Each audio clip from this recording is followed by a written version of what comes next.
नमस्कार दोस्तों, विकल्प दी ऑप्शन ऑनलाइन मंच पे आप लोग का स्वागत है।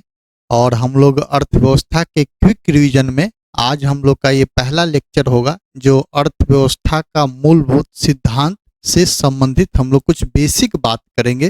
जैसा कि सबसे पहले हम लोग देखेंगे कि अर्थशास्त्र जो शब्द है, इस शब्द की उत्पत्ति कैसे हुई है। दूसरा हम लोग देखेंगे कि जो अर्थशास्त्र एक विषय के रूप में जो इसका हम लोग अध्ययन करना शुरू किए हैं, तो उसका उत्पत्ति का क्या इतिहास रहा है। इसके बाद उसी से संबंधित कुछ बेसिक हम लोग जैसे अर्थशास्त्र को दो हिस्सों में बांटते हैं, माइक्रो इकोनॉमिक्स, मैक्रो इकोनॉमिक्स। फिर उसी प्रकार जब अर्थव्यवस्था की बात करते हैं तो हम लोग देखते हैं कि वस्तु एवं सेवा की बात करते हैं, तो एक ही वस्तु है, किसी व्यक्ति के लिए वो अंतिम हो जाता है, किसी के लिए वो क्या होता है, मध्यवर्ती हो जाता है। तो इन्हीं छोटी छोटी बातों को आज हम लोग चर्चा करेंगे कि अर्थव्यवस्था के मूलभूत सिद्धांत में। इसके बाद हम लोग का नेक्स्ट टॉपिक जो होगा वो फिर हम लोग देखेंगे कि राष्ट्रीय आय के बारे में बात करेंगे। और जैसा कि आप लोग को हमने कल कहा था कि जो भी हम लोग टॉपिक पे बात करेंगे, उस टॉपिक पे आधारित जो अब तक क्वेश्चन पूछे गए हैं उसका भी हम लोग साथ में एमसीक्यू करते चलेंगे। तो आज सबसे पहले हम लोग ये थ्योरी की बात करेंगे, इसके बाद इस पे आधारित एमसीक्यू आप लोग के साथ चर्चा करेंगे। तो सबसे पहले हम लोग देखते हैं कि अर्थशास्त्र जो शब्द है, इस शब्द का उत्पत्ति कैसा हुआ है, कैसे इस शब्द की उत्पत्ति कैसे हुई है। तो अर्थशास्त्र जो शब्द है एक ग्रीक शब्द है, एक ग्रीक शब्द है जो ओल्कोनोमिया से बना है, ओल्कोनोमिया से बना है। अब ओल्कोनोमिया जो है यह दो शब्दों के मेल से बना है, ओल्कास से तथा नोमस से। अब ओल्कास का हिंदी होता है गृह और नोमस का हिंदी होता है प्रबंधन, नोमस का हिंदी होता है प्रबंधन। अर्थात इसका मतलब क्या हुआ कि अर्थशास्त्र वह विषय है जो गृह प्रबंधन का अध्ययन करता है और यह सिखाता है कि किस प्रकार एक परिवार अपने सीमित संसाधनों का प्रयोग कर अपने जरूरतों को पूरा करता है। बस सिंपल हम ये कह रहे हैं कि अर्थशास्त्र जो एक शब्द है, इस शब्द की उत्पत्ति ओल्कोनोमिया से होती है। और ओल्कोनोमिया का अर्थ होता है गृह प्रबंधन। और जो ओल्कोनोमिया है यह दो शब्दों के मेल से बना है, ओल्कास से बना है और नोमस से बना है। ओल्कास का अर्थ होता है गृह, घर, परिवार, और नोमस का अर्थ होता है उसका मैनेजमेंट। तो इसका कहने का मतलब है कि ओल्कोनोमिया किससे संबंधित है कि एक गृह परिवार के प्रबंधन से संबंधित है। अतः हम इसको कह सकते हैं कि अर्थशास्त्र वह विषय है जो गृह प्रबंधन का अध्ययन करता है कि एक परिवार अपने लिमिटेड रिसोर्सेज से किस प्रकार अपने जरूरतों को पूरा करता है। बस एकदम सिंपल छोटे छोटे वर्ड में हम लोग को जानना है, संक्षिप्त में जानना है। तो हमने सबसे पहले जाना कि अर्थशास्त्र जो शब्द है, इस शब्द की उत्पत्ति कैसे हुई है। आगे हम लोग फिर यहीं पे देखेंगे कि जब हम अर्थशास्त्र के एक विषय के रूप में, जैसा कि हम लोग पढ़ते आ रहे हैं कि 1776 से पहले अर्थशास्त्र नामक कोई डिसिप्लिन नहीं था। अब यहाँ पे डिसिप्लिन कहने का अर्थ, यहाँ पे सुबह जगते हैं, 8 बजे ऑफिस के लिए जाते हैं, वो डिसिप्लिन नहीं है। डिसिप्लिन का यहाँ पे मतलब है एक विषय के रूप में। जैसे आप जब भी कोई एग्जाम का फॉर्म फिलअप करते हैं तो लिखा रहता है ग्रेजुएट इन एनी डिसिप्लिन। तो यहाँ डिसिप्लिन का मतलब होता है कि आप किसी भी विषय से क्या हो, स्नातक हो। तो यहाँ डिसिप्लिन का मतलब है एक विषय के रूप में, यानी कि अर्थशास्त्र जो विषय है 1776 के पहले इस विषय का अध्ययन नहीं किया जाता था। 1776 में एक अर्थशास्त्री हैं जिनका नाम है एडम स्मिथ। इनके द्वारा एक पुस्तक लिखी गई, जिस पुस्तक को हम लोग व्यवहार में वेल्थ ऑफ नेशन के रूप में जानते हैं। लेकिन उस पुस्तक का पूरा टाइटल जब देखेंगे तो an inquiry into the nature and causes of wealth of nation, यानी कि इस पुस्तक का वो टाइटल था। तो 1776 में उनके द्वारा एक पुस्तक प्रकाशित की गई, जिस पुस्तक का टाइटल था an inquiry into the nature and causes of wealth of nation. तो उसी समय से पूरे विश्व जगत में इकोनॉमिक्स नामक एक विषय का अध्ययन शुरू होता है। इसलिए कहा जाता है कि आधुनिक अर्थशास्त्र के जनक कौन है या अर्थशास्त्र के पितामह कौन है, तो एडम स्मिथ है। यानी कि एडम स्मिथ को अर्थशास्त्र का जनक या पितामह कहा जाता है। क्यों कहा जाता है? तो 1776 के पहले जो अर्थशास्त्र जो एक विषय के रूप में अध्ययन किया जाता था, वह किसमें किया जाता था? फिलॉसफी के अंतर्गत किया जाता था। यानी कि मेरा कहने का मतलब ये नहीं है कि 1776 के पहले अर्थशास्त्र का अध्ययन नहीं होता था। अर्थशास्त्र का अध्ययन होता था, लेकिन वह कहाँ पे होता था? फिलॉसफी के अंतर्गत होता था। फिलॉसफी से अलग कब होता है? 1776 में। यानी कि फिलॉसफी जो होती है, विषय होती है, यह सभी विषयों की जननी होती है। सभी विषयों की क्या होती है? माँ होती है। फिलॉसफी को सभी विषयों की माँ कहते हैं। आप जितने भी विषय का अध्ययन करते हैं, वह सब विषयों की माँ कौन है? उस सब सभी विषयों की जननी कौन है? फिलॉसफी है। तो 1776 के पहले इकोनॉमिक्स का अध्ययन फिलॉसफी के अंतर्गत किया जाता था, लेकिन 1776 में एडम स्मिथ के द्वारा एक पुस्तक प्रकाशित किया जाता है। उस पुस्तक का टाइटल है an inquiry into the nature and causes of wealth of nation. उस समय से इकोनॉमिक्स एक अलग विषय के रूप में अध्ययन होना पूरे विश्व जगत में शुरू हुआ। इसलिए एडम स्मिथ को अर्थशास्त्र के जनक के रूप में जानते हैं। फिर उसके बाद जब हम अर्थशास्त्र की बात करते हैं, तो एडम स्मिथ के द्वारा जो अर्थशास्त्र का परिभाषा दिया गया था कि अर्थशास्त्र क्या है? तो धन का विज्ञान है। अर्थशास्त्र क्या है? धन का विज्ञान है। पुनः 1890 में एक अर्थशास्त्री आते हैं जिनका नाम है अल्फ्रेड मार्शल, और अल्फ्रेड मार्शल के द्वारा कहा गया, उनके द्वारा एक पुस्तक लिखी गई जिस पुस्तक का नाम है प्रिंसिपल ऑफ इकोनॉमिक्स। और उस पुस्तक में कहा उन्होंने कि economics is the study of Mankind. अब एक बार फिर सुनेंगे आप लोग। एडम स्मिथ के द्वारा अर्थशास्त्र का जो परिभाषा दिया गया है कि अर्थशास्त्र क्या है? तो धन का विज्ञान है।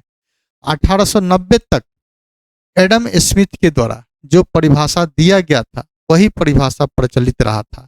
1890 में फिर एक अर्थशास्त्री आते हैं जिनका नाम है अल्फ्रेड मार्शल, और अल्फ्रेड मार्शल के द्वारा कहा गया कि अर्थशास्त्र क्या है? तो economics is the study of Mankind. माने कहने का मतलब है कि मानव की गतिविधियों का अध्ययन क्या है? अर्थशास्त्र एक विषय है। वही अलग अलग अर्थशास्त्रियों के द्वारा अलग अलग सिद्धांत दिया जाता है। अब रॉबिन्स के द्वारा कहा जाता है कि सीमित संसाधनों के वैकल्पिक प्रयोग को ही क्या कहते हैं? अर्थशास्त्र कहते हैं। सीमित संसाधनों के वैकल्पिक प्रयोग को क्या कहते हैं? अर्थशास्त्र कहते हैं। तो इस प्रकार हम लोग देखते हैं कि 1776 से जो अर्थशास्त्र एक विषय के रूप में उसकी उत्पत्ति होती है, और समय समय पे अर्थशास्त्र का जो परिभाषा है अलग अलग अर्थशास्त्रियों के द्वारा अलग अलग उसको परिभाषित किया गया है। एडम स्मिथ के द्वारा कहा गया धन का विज्ञान है। अल्फ्रेड मार्शल के द्वारा कहा गया है कि economics is the study of Mankind कहा गया है। वहीं जब रॉबिन्सन के द्वारा कहते हैं तो सीमित संसाधनों के वैकल्पिक प्रयोग को ही क्या कहते हैं? अर्थशास्त्र कहते हैं। फिर जब अर्थव्यवस्था के स्तंभ की बात करते हैं, यानी कि अर्थशास्त्र की हम बात करते हैं, तो अर्थशास्त्र को दो खंडों में विभाजित करते हैं। एक माइक्रो इकोनॉमिक्स की बात करते हैं, एक मैक्रो इकोनॉमिक्स की बात करते हैं। एक माइक्रो की बात करते हैं और एक मैक्रो की बात करते हैं। यहाँ पे आप लोग देख पा रहे हैं कि MICRO लिखा हुआ है, MI लिखा हुआ है। I का मतलब होता है इंडिविजुअल, व्यक्तिगत, और A का मतलब होता है एग्रीगेट। तो जब हम इंडिविजुअल जब हम व्यक्तिगत उपभोग का अध्ययन करें, कीमत का अध्ययन करें, तो वो क्या कहलाएगा? माइक्रो इकोनॉमिक्स ऐसा कहलाएगा। लेकिन हम पूरे देश के उपभोक्ता व्यवहार के सिद्धांत की बात करें, पूरे देश में प्राइस की बात करेंगे, पूरे देश की राष्ट्रीय आय की बात करेंगे, तो हम उसको किस कहाँ पे अध्ययन करेंगे? मैक्रो इकोनॉमिक्स के अंतर्गत करेंगे। तो यहीं पे लिखा हुआ है कि जो माइक्रो इकोनॉमिक्स होता है ये व्यक्तिगत इकाइयों पर फोकस करता है, जैसे एक उपभोक्ता हो गया, एक फर्म हो गया, ठीक है। इसका मुख्य सिद्धांत क्या होता है? तो कीमत सिद्धांत की हम लोग बात करते हैं। वहीं जब मैक्रो इकोनॉमिक्स की बात करते हैं तो संपूर्ण अर्थव्यवस्था का अध्ययन करते हैं, जैसे समग्र मांग की बात करते हैं, समग्र पूर्ति की बात करते हैं।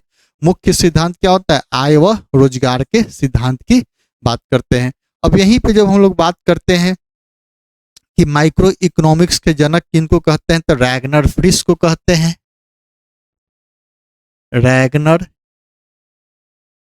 फ्रिश को माइक्रो इकोनॉमिक्स के जनक कहे जाते हैं। वहीं जब समष्टि अर्थशास्त्र यानी कि मैक्रो इकोनॉमिक्स की जब बात करते हैं तो केन्स को मैक्रो इकोनॉमिक्स के जनक कहे जाते हैं। केन्स, तो यहाँ भी आप लोग ये याद कर लेंगे। और 1933 में रैगनर फ्रिश के द्वारा 2 वर्गों में विभाजित किया गया था। अब यहाँ से भी आप लोग से कभी क्वेश्चन पूछा जाए कि जो इकोनॉमिक्स है इसको 2 ब्रांच में जो बांटा गया है, माइक्रो इकोनॉमिक्स और मैक्रो इकोनॉमिक्स, तो ये कब दोनों को 2 ब्रांच में ये बांटा गया, इकोनॉमिक्स को 2 ब्रांच में बांटा गया, तो 1933 में इसको 2 हिस्सों में बांटा जाता है, माइक्रो इकोनॉमिक्स और मैक्रो इकोनॉमिक्स के रूप में।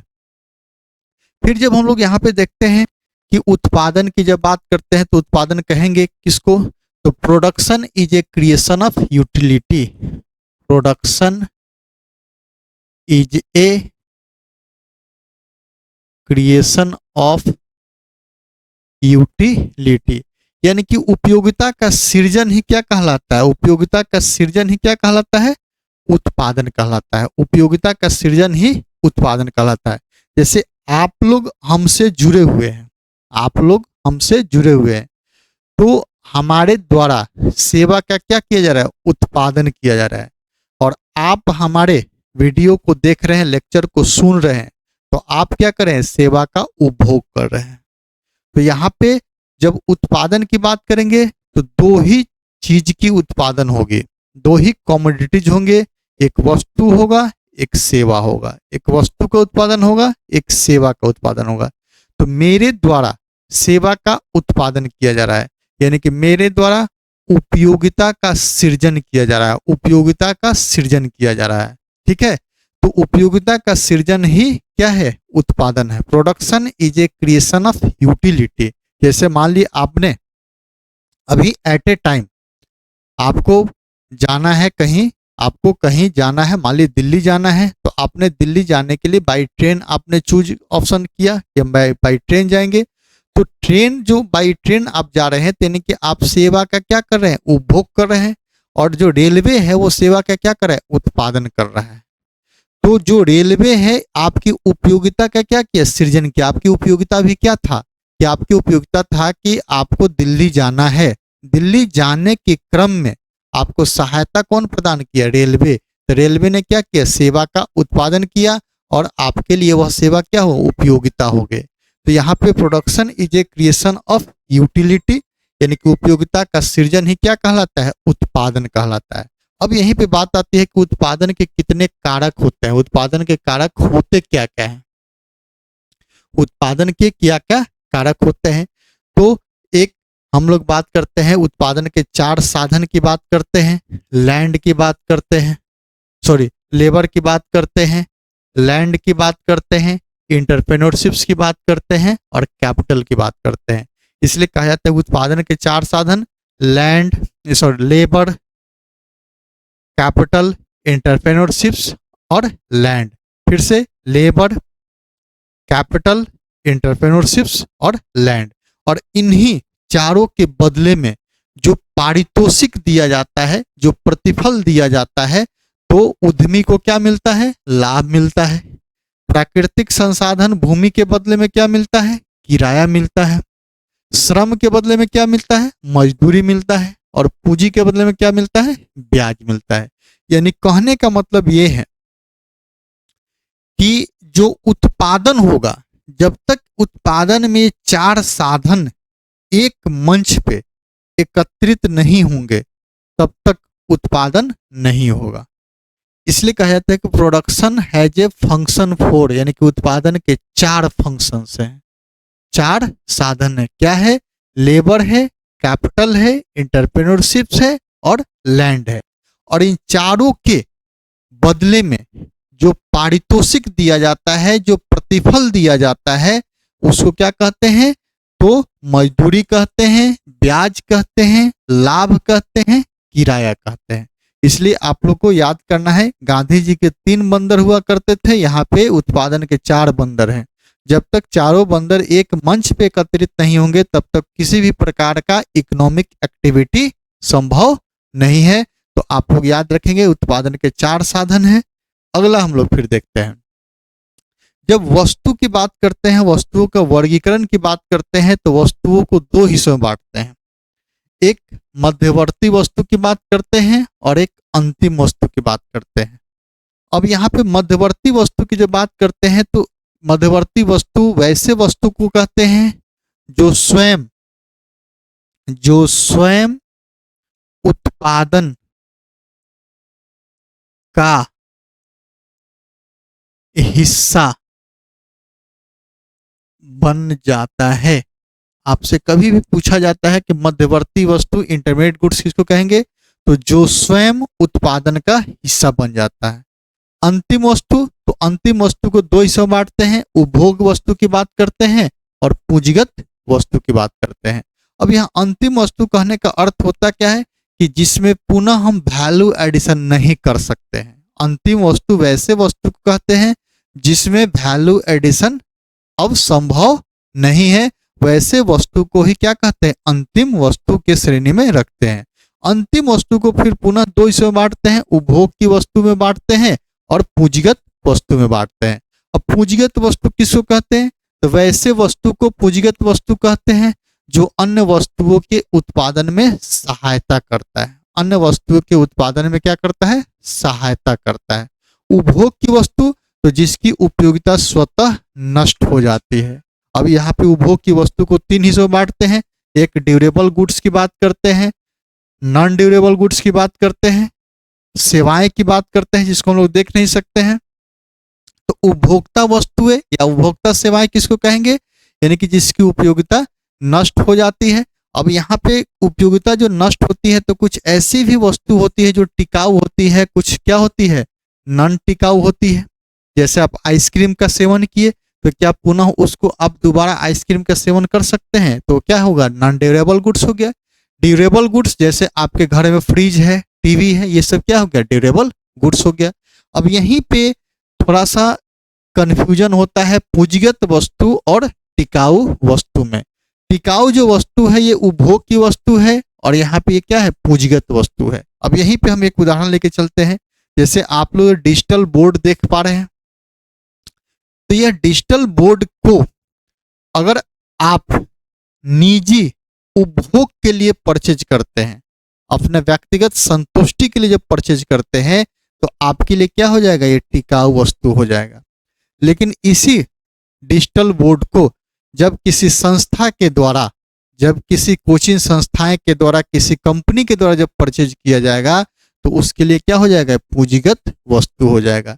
जैसे स्वयं हम जब विकल्प दी ऑप्शन, जो एक संस्था है, इस संस्था के द्वारा जब इस बोर्ड की खरीदारी की जाएगी तो यह क्या हो जाएगा, पूंजीगत वस्तु हो जाएगा। लेकिन जब मैं अपने निजी उपभोग के लिए, प्राइवेट कंजम्पशंस के लिए इस बोर्ड की खरीदारी करूंगा तो हमारे लिए क्या हो जाएगा, टिकाऊ वस्तु हो जाएगा। ठीक है, तो यहाँ पे आप लोग को ये ड्यूरेबल गुड्स और कैपिटल गुड्स में थोड़ा सा बेसिक अंतर समझना होगा कि कैपिटल गुड्स वैसे वस्तु को कहते हैं जो उत्पादन में सहायता करता है। अब यहाँ पे विकल्प दी ऑप्शन के मंच के माध्यम से आप लोग को सेवा का उत्पादन किया जा रहा है। उस सेवा के उत्पादन में डिजिटल बोर्ड क्या कर रहा है, सहायता कर रहा है। तो यह डिजिटल बोर्ड विकल्प दी ऑप्शन के लिए क्या हो गया, कैपिटल गुड्स हो गया। वहीं ये जो बोर्ड है जब हम अपने घर में निजी उपभोग के लिए लगाएंगे तो हमारे लिए क्या हो जाएगा, ड्यूरेबल गुड्स होगा, जो हो जाएगा। और वह ड्यूरेबल गुड्स कैसा गुड्स होगा, तो उपभोग की वस्तु हो जाएगी। यहाँ पे आप लोग को ध्यान देना है, यहाँ पे तीन शब्दों पर विशेष रूप से ध्यान देना है, मध्यवर्ती वस्तु पे, पूंजीगत वस्तु पे और एक ड्यूरेबल गुड्स पे। यानी कि ड्यूरेबल गुड्स किसको कहेंगे और कैपिटल गुड्स किसको कहेंगे, दोनों के उपयोगिता पर डिपेंड करता है कि दोनों का उपयोग हम किस संदर्भ में उसको हम उपयोग कर रहे हैं। अगर व्यक्तिगत रूप में उपभोग कर रहे हैं तो हमारे लिए क्या हो जाएगा, ड्यूरेबल गुड्स हो जाएगा। लेकिन हम उसको कमर्शियल जब यूज करेंगे तो हमारे लिए क्या हो जाएगा, कैपिटल गुड्स हो जाएगा। जैसे एक और उदाहरण आप लोग को देते हैं, जैसे आप लोग रोड पे देखते होंगे एक पीला नंबर प्लेट वाली गाड़ी होती है और एक व्हाइट नंबर प्लेट की गाड़ी होती है।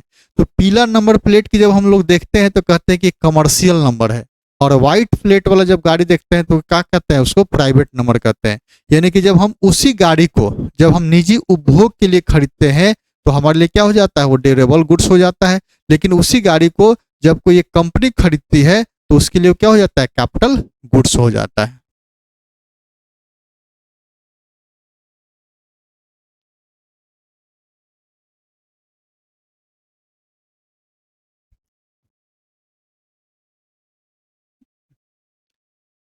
हाँ चलिए बंद करिए ना, वो तो सब कटा जाएगा फिर।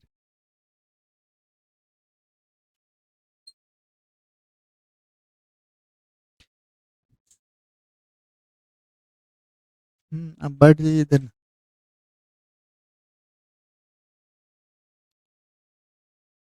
फिर नेक्स्ट देखते हैं।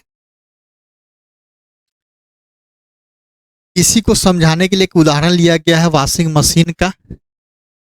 जब आप इसका उपयोग एक परिवार द्वारा कपड़ा धोने के लिए किया जाता है तो ये क्या हो जाता है, उपभोग वस्तु हो जाता है और टिकाऊ वस्तु हो जाता है। लेकिन जब इसका उपयोग किसी व्यवसायी द्वारा लॉन्ड्री सेवा देकर के लाभ कमाने के लिए किया जाता है तो ये क्या हो जाता है, पूंजीगत वस्तु हो जाता है।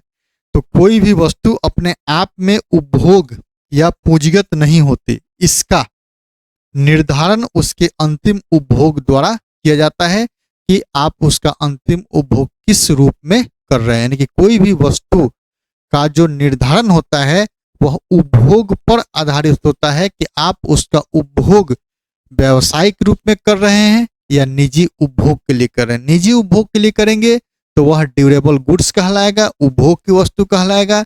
लेकिन उसी वस्तु का जब आप कमर्शियल यूज करेंगे तो क्या कहलाएगा, पूंजीगत वस्तु कहलाएगा। यहाँ पे एक मध्यवर्ती वस्तु के संदर्भ में फिर एक बार बात करेंगे। जैसे आप खुद को मार्केट से दूध लाते हैं, लीकर लाते हैं और शुगर लाते हैं।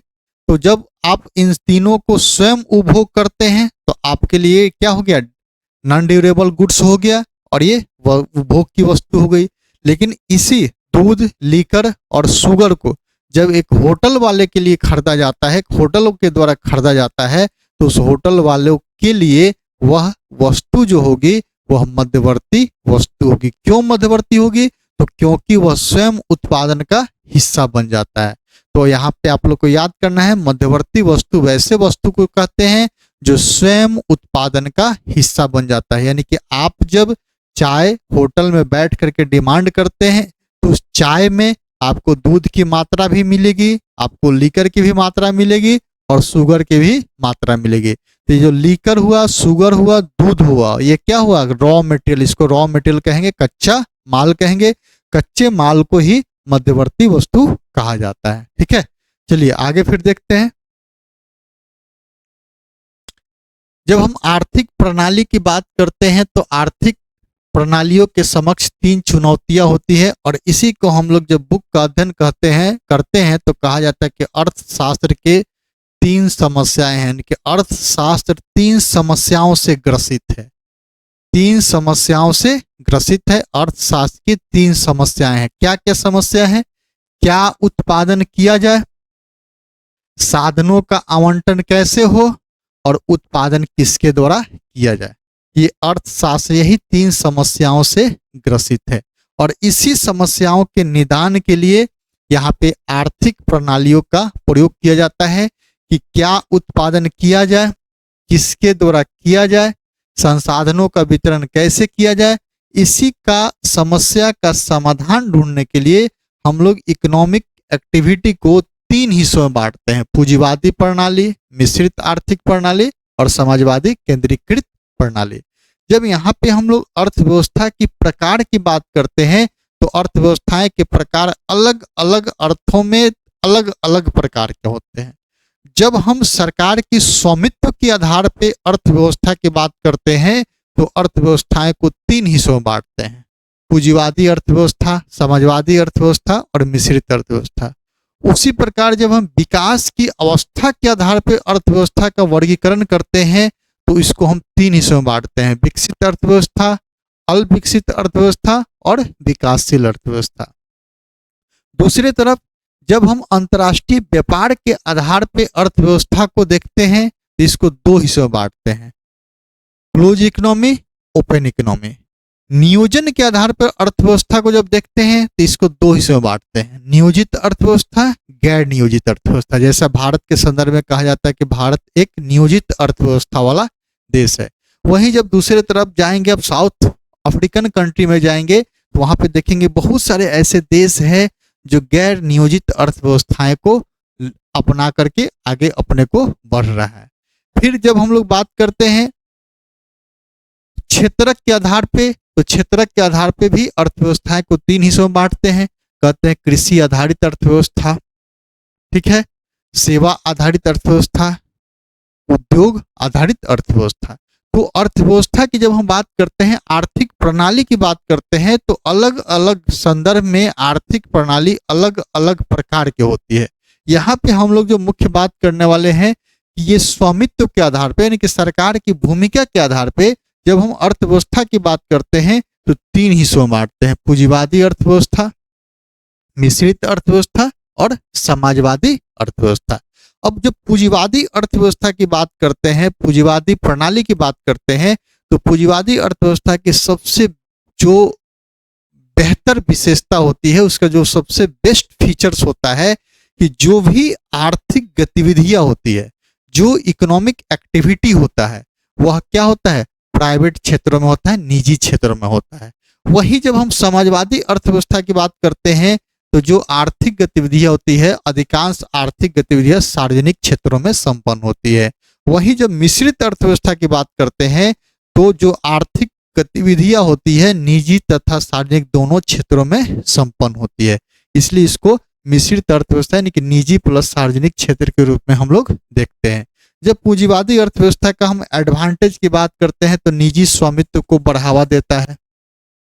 इसका मुख्य मोटिव होता है लाभ का, उद्देश्य होता है लाभ कमाना होता है।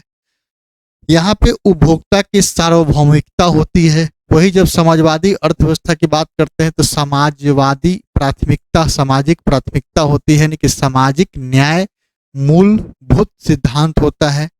पूरे आर्थिक नियंत्रण पर राज्यों का नियंत्रण होता है।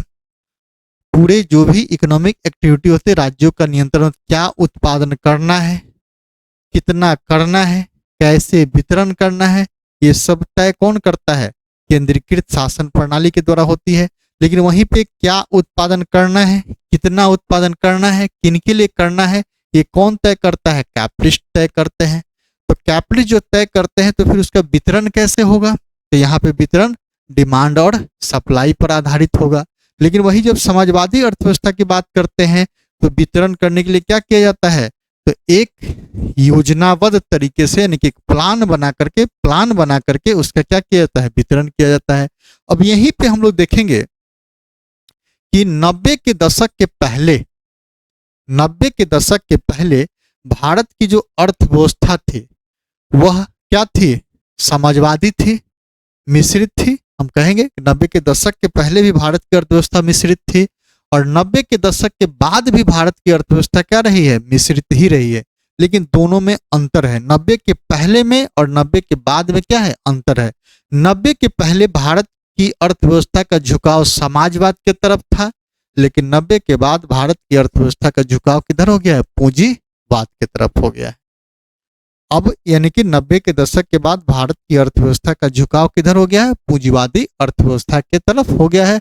और पूंजीवादी अर्थव्यवस्था का एक आप देखेंगे फीचर्स देखेंगे, कोऑपरेटिव फेडरलिज्म को बढ़ावा देता है, फेडरल सिस्टम को बढ़ावा देता है। तो आप कहीं ना कहीं देखेंगे कि 90 के दशक के बाद से ही भारत में समाजवादी परिप्रेक्ष्य में जो एक केंद्रीकृत नियोजन प्रणाली थी, जिसको हम लोग योजना आयोग कहते थे, यानी कि नियोजन बनाने वाली जो संस्था थी जिसको योजना आयोग कहते थे, 90 के दशक से ही यह कहीं ना कहीं पूरे देश में इस बात का शुरुआत हो गई थी कि कहीं ना कहीं 90 के दशक के बाद जो अर्थव्यवस्था के संरचनात्मक परिवर्तन हो रहे हैं, उस परिवर्तन के अकॉर्डिंग संस्था जो थी योजना आयोग, जो नियोजन तैयार करती थी, प्लान बनाती थी, उसमें भी सुधार करने की आवश्यकता महसूस होने लगी। और यह जाकर के 2015 में एनडीए की सरकार के द्वारा जो पहले पीसी था, इस पीसी को भंग करके नीति आयोग बनाया गया। और नीति आयोग के बारे में आप लोग जो जानते होंगे कि नीति आयोग फेडरल स्ट्रक्चर यानी कि सहकारी संघवाद पर आधारित एक नियोजन इकाई है, एक नियोजन बनाने वाली संस्था है, प्लान बनाने वाली संस्था है, जिसमें राज्यों की भी भूमिका को उसमें शामिल किया गया है। फिर हम लोग इसी प्रकार आगे देखेंगे कि जब हम विकास की बात करते हैं तो एक विस्कस साइकिल ऑफ पॉवर्टी की बात करते हैं, जो रैगनर नर्क्से के द्वारा दिया गया सिद्धांत है विस्कस साइकिल ऑफ पॉवर्टी। और इसमें देख रहे हैं कि आपकी इनकम कम है तो आपकी बचत और क्रय शक्ति भी क्या होगी, कम होगी। जब आपकी बचत कम होगी, क्रय शक्ति कम होगी, तो बचत कम होगी तो निवेश क्या करेंगे, कम करेंगे। क्रय शक्ति कम होगी तो आपकी मांग क्या होगी, कम होगी। जब निवेश कम होगा तो उत्पादन क्या होगा, कम होगा। और कम मांग होगा तो उत्पादन क्या होगा, कम होगा। और जब कम उत्पादन होगा तो आपकी इनकम भी क्या होगी, इनकम भी कम होगी। तो एक ये सिद्धांत दिया जाता है विस्कस साइकिल ऑफ पॉवर्टी। गरीबी का यह दुष्चक्र स्वतः नष्ट नहीं होता, इसमें संचयी रूप से बढ़ने की प्रवृत्ति होती है। तो इसको आप लोग याद कर लेंगे, विस्कस cycle of poverty Ragnar Nurkse के द्वारा दिया गया एक सिद्धांत है। और इसको तोड़ने के लिए कहीं भी आप किसी एक को अगर आप ब्रेक कर देते हैं तो ये जो विस्कस साइकिल ऑफ पॉवर्टी है इससे आप बाहर निकल सकते हैं। अब दुष्चक्र को तोड़ने के लिए हमारे पास दो सिद्धांत है, एक कहते हैं संतुलित विकास की बात करते हैं और दूसरा असंतुलित विकास की बात करते हैं। संतुलित विकास में प्रबल प्रयास का सिद्धांत कहा जाता है, जिसको बिग पुश थ्योरी, यानी कि सभी क्षेत्रों कृषि, उद्योग, सेवा में एक साथ निवेश करने की बात करता है। और रैगनर नर्क्से के द्वारा, रोस्टिन रेडॉन के द्वारा यह सिद्धांत दिया गया है कि बिग पुश थ्योरी के सिद्धांत पे दुष्चक्र को तोड़ने की रणनीति अपनानी चाहिए। जबकि कुछ अर्थशास्त्रियों का कहना है कि नहीं, असंतुलित विकास के मॉडल को अपनाना चाहिए, यानी कि कुछ प्रमुख उच्च दक्षता वाले क्षेत्रों में भारी निवेश करना चाहिए। यानी कि गरीबी के दुष्चक्र को तोड़ने के लिए वैसे क्षेत्रों में निवेश करना चाहिए जहां पे रोजगार का सृजन ज्यादा हो रहा है, जहां पे प्रोडक्टिविटी ज्यादा हो रही है। और इसका सिद्धांत के सपोर्ट करने वाले हैं रोस्टोव हैं, अल्बर्ट हर्ट्समैन हैं, जो कि इस सिद्धांत को सपोर्ट करते हैं, इसको वो व्याख्या करते हैं। एक विकासशील अर्थव्यवस्था में संरचनात्मक जो परिवर्तन होता है, यानी कि एक विकासशील अर्थव्यवस्था से हम विकसित अर्थव्यवस्था की तरफ जो अग्रसर होते हैं तो क्या क्या उसमें बदलाव देखने को मिलता है। तो कृषि का योगदान क्या होता है, घटना शुरू हो जाता है। और उद्योग और सेवा क्षेत्र का कंट्रीब्यूशन क्या होता है, बढ़ना शुरू होता है। जब व्यापार की बात करेंगे तो प्राथमिक वस्तुओं का निर्यात क्या होगा, कम होगा, और विनिर्मित वस्तुओं का निर्यात ज्यादा होगा। जब उपभोग के पैटर्न की बात करेंगे तो खाद्यान्नों का उपभोग में क्या होगी, कमी होगी, और टिकाऊ वस्तुओं का प्रयोग क्या होगा, बढ़ेगा। वित्त की बात करेंगे, बचत दर एवं सरकारी राजस्व में क्या होगी, वृद्धि होगी। और जनांकीय की बात करेंगे तो जन्म तथा मृत्यु दर में क्या होगी, कमी होगी। यानी कि एक कोई अर्थव्यवस्था अल्प विकसित से जब विकासशील या विकसित अर्थव्यवस्था की तरफ जब मूव करता है तो ये निम्नलिखित प्रकार के पैटर्न देखने को मिलता है। अब आगे आप लोग जो लेक्चर होगी इस पे आधारित जो कुछ एमसीक्यू होंगे वो एमसीक्यू आप लोग के साथ डिस्कस करेंगे पुनः नेक्स्ट लेक्चर में। धन्यवाद।